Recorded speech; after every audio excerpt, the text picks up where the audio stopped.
ورحمة الله وبركاته.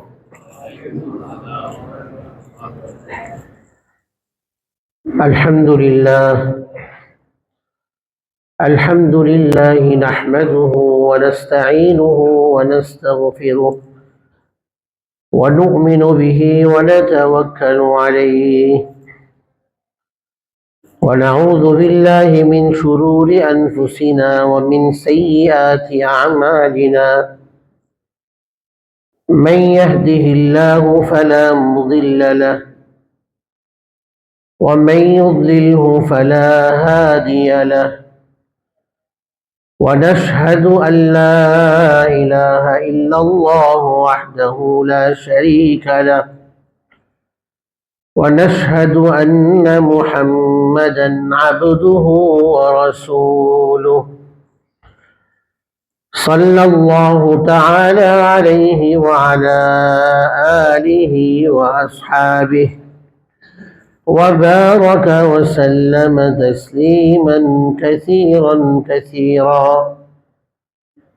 أما بعد، فأعوذ بالله من الشيطان الرجيم. بسم الله الرحمن الرحيم. ولقد نصركم الله ببدر وأنتم أذلة فاتقوا الله لعلكم تشكرون. وقال الله تبارك وتعالى: ومن يتق الله يجعل له من أمره يسرا. صدق الله مولانا العظيم وصدق رسوله النبي الكريم، ونحن على ذلك من الشاهدين والشاكرين، والحمد لله رب العالمين. اللهم صل على محمد وعلى آل محمد كما صليت على إبراهيم وعلى آل إبراهيم إنك حميد مجيد. اللهم بارك على محمد وعلى آل محمد كما باركت على إبراهيم وعلى آل إبراهيم إنك حميد مجيد. मुअज़्ज़ज़ मुहतरम उलमाए किराम, बुजुर्गान-ए-दीन ও আমার সর্বস্তরের প্রাণপ্রিয় মুসল্লিয়ান কিরাম, আলহামদুলিল্লাহ, আল্লাহ সুবহানাহু ওয়া তাআলা দরবারে অসংখ্য অগণিত শুকরিয়া আদায় করছি, যিনি আমাদেরকে আজকের পবিত্র জুমার দিনে সালাতুল জুমা আদায়ের উদ্দেশ্যে আগেভাগে মসজিদে আসার তৌফিক দান করেছেন। 1447 হিজরি সনের 6ষ্ঠ মাস জুমাদাল উখরার তৃতীয় জুমা, আজকের 20 জুমাদাল উখরার জুমাতে আল্লাহ রাব্বুল আলামিন আমাদেরকে মসজিদে উপস্থিত হওয়ার তৌফিক দান করলেন, সুস্থতার সাথে নিরাপদে মসজিদে আসার সুযোগ করে দিয়েছেন। আল্লাহ রাব্বুল আলামিনের দরবারে শুকরিয়া আদায় করছি, আলহামদুলিল্লাহ। গত জুমাতে আলোচনা হয়েছিল যে গুনাহের ব্যাপারে কোনো মানুষ যদি গুনাহ করে, ইচ্ছায় হোক অনিচ্ছায় হোক, গুনাহে লিপ্ত হয়ে যাওয়ার পরে বান্দার দায়িত্ব এবং কর্তব্য হলো আল্লাহর দিকে ফিরে আসা। যে আয়াতে কারিমাতে বলা হয়েছিল, والذين إذا فعلوا فاحشة أو ظلموا أنفسهم ذكروا الله فاستغفروا لذنوبهم। যারা কোনো মন্দ কাজে লিপ্ত হয়, অশ্লীল কাজ করে ফেলে, সাথে সাথেই তার উচিত আল্লাহর দিকে ফিরে আসা, আল্লাহকে স্মরণ করা। পৃথিবীতে একটা জিনিসই এমন আছে যার মাধ্যমে মানুষের মধ্যে প্রশান্তি আসতে পারে। আর পৃথিবীতে আমাদের সামনে যত ভোগ্য সামগ্রী, উপকরণ, আসবাব, উপায় আমরা দেখি আরামের, এগুলোর দ্বারা মানুষের অন্তরে প্রশান্তি আসে না। অসচ্ছলতায় মানুষের দুঃখ ভরা জীবনে এটাও একসময় শেষ হয়, সচ্ছলতা আসে, স্বাচ্ছন্দ্যতা আসে। এগুলোকে সচ্ছলতা হোক, স্বাচ্ছন্দ্য হোক, দুঃখ বেদনা হোক, এগুলো চলে যাবে। তো মূল বিষয় হলো আমি আমার গন্তব্যে কতটুকু অগ্রসর হচ্ছি। যাপিত জীবনে দুঃখ বেদনায় মানুষ ভারাক্রান্ত হয়, খুশি আনন্দ উদযাপন করে, এটা মানুষের জীবনের অনুষঙ্গ, কিন্তু এগুলো মানুষের জীবনের লক্ষ্য নয়। মঞ্জিলে মাকসুদ অর্থাৎ গন্তব্য, উদ্দেশিত গন্তব্য, মুমিনের জীবনের গন্তব্যে কতটুকু পৌঁছতে পারলাম, গন্তব্যের পথে কতটুকু নিরাপদে অগ্রসর হতে পারছি, এটা হলো দেখার বিষয়। দুনিয়াতে কেউ যদি দুনিয়ার সমস্ত জ্ঞান বিজ্ঞান অর্জন করে তো আল্লাহর দরবারে উপস্থিত হওয়ার পরে আল্লাহ যখন জিজ্ঞাসা করবেন কি করে আসছো দুনিয়াতে, তো বলবে যে আল্লাহ পৃথিবীতে যতগুলো পাহাড় ছিল সমস্ত পাহাড়গুলো আমি গুনে এসেছি। আমি বলতে পারবো আপনি আমাকে জিজ্ঞেস করলে যে পৃথিবীতে আপনি এতগুলো পাহাড় বানিয়েছেন, তো আল্লাহ বলবেন তোমার কাজ কি এটা ছিল পাহাড় গোনা? তোমাকে দুনিয়াতে আমি পাঠিয়েছি পাহাড় গণনা করার জন্য। পৃথিবীতে আমি কয়টি পাহাড় তৈরি করলাম? পাহাড় গণনা করার জন্য বা অন্য কোনো কাজ করার জন্য তোমাকে আমি দুনিয়াতে পাঠাইনি। এটা বান্দার কাজ হতে পারে না, এটা জীবনের লক্ষ্য হতে পারে না। জীবনের লক্ষ্য কি? আল্লাহর আনুগত্য। এটা মানুষকে মানুষের মাকসুদে সফলতার সাথে পৌঁছে দিবে। আপন গন্তব্যে মানুষ নিরাপদে পৌঁছতে পারবে যদি আল্লাহ তাআলার আনুগত্য সঠিকভাবে করে যেতে পারে। একমাত্র আল্লাহর জিকির, আল্লাহর স্মরণ, আল্লাহর নাম উচ্চারণ, আল্লাহর পথে চলা, দ্বীনের পথে চলা, এটাই মানুষের জীবনে প্রশান্তি আনতে পারে। যাকারুল্লাহ, গুনাহ হয়ে গেল সে আল্লাহকে স্মরণ করবে।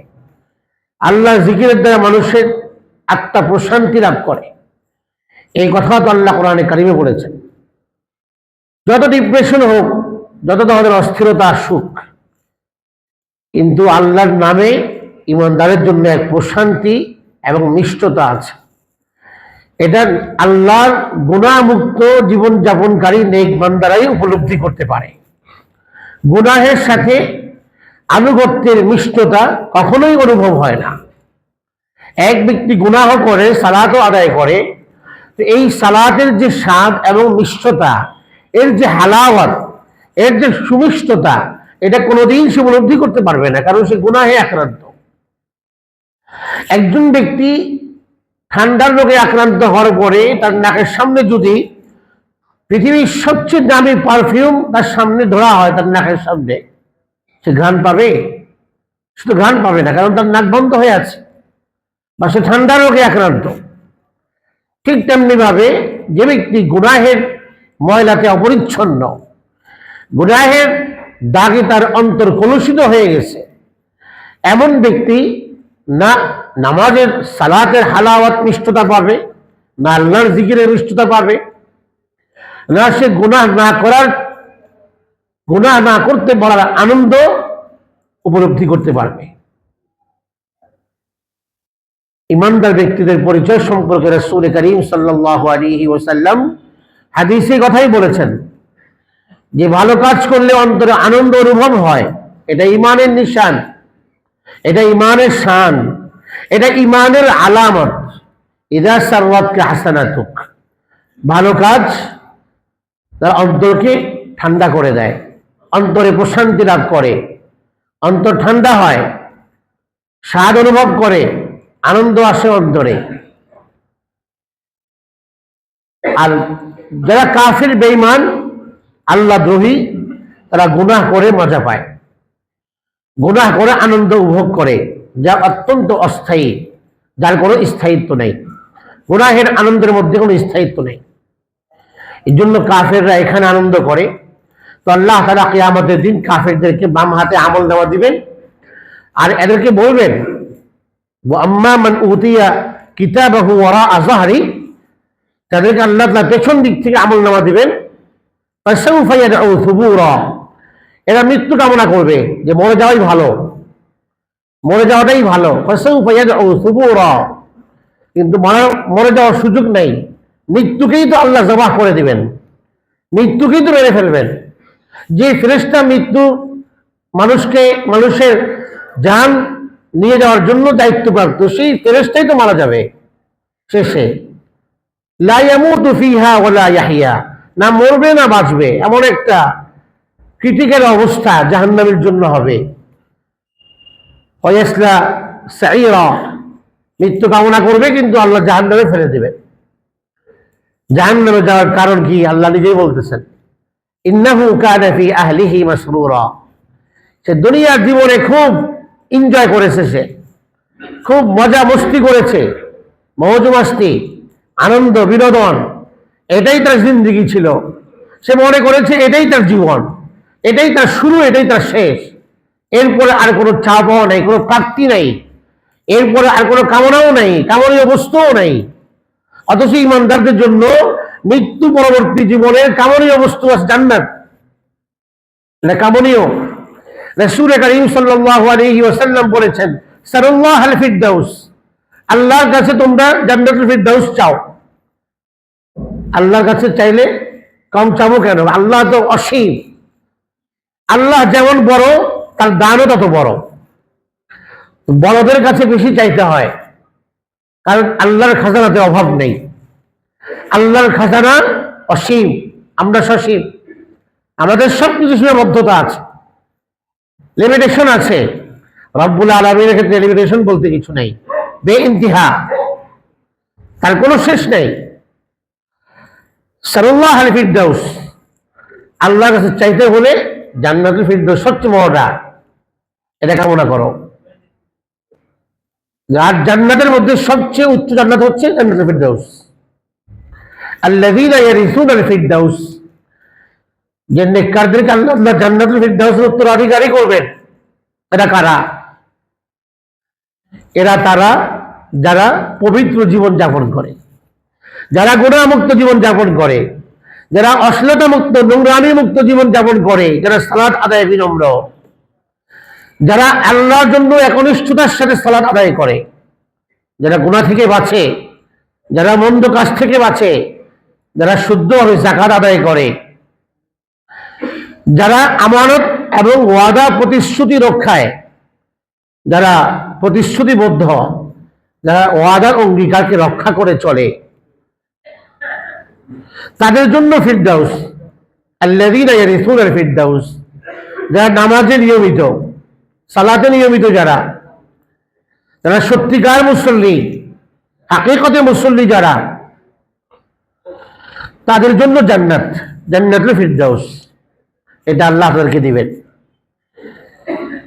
তিলকাল জান্নাতুল্লাতী, তিলকাল জান্নাতুল্লাতী উইদাল মুত্তাকুন, জান্নাত কাদের জন্য?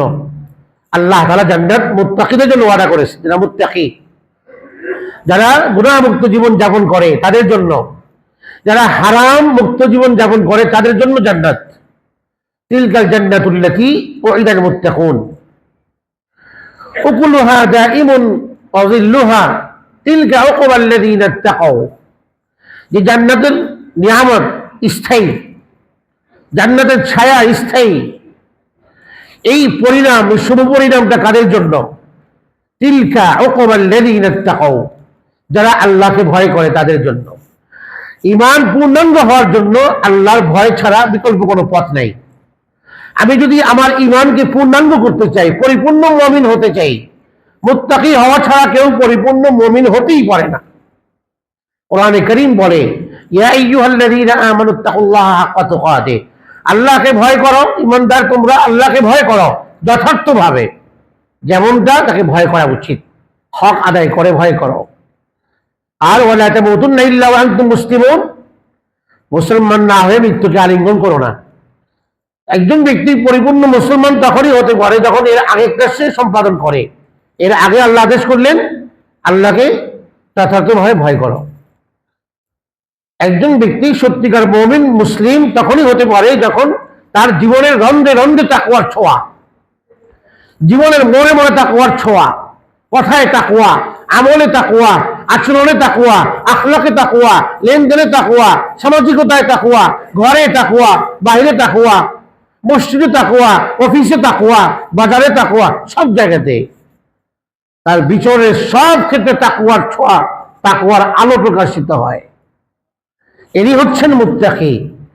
ইন্নাল মুত্তাকিনা ফি জান্নাতিন ওয়া নাহার, এরকম মুত্তাকিদের ঠিকানা জান্নাতে থাকবে তারা, যে জান্নাতের তলদেশ থেকে নহর প্রবাহিত হবে, নদী প্রবাহিত হবে। এর চার ব্যাখ্যা।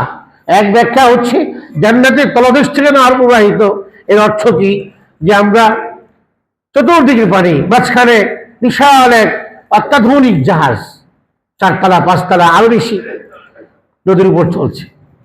তো এটা হচ্ছে একটা ব্যাখ্যা, জান্নাতের তলদেশ থেকে নহর প্রবাহিত হবে, পুরো জান্নাতটা এমন থাকবে নিচ দিয়ে নদী হবে।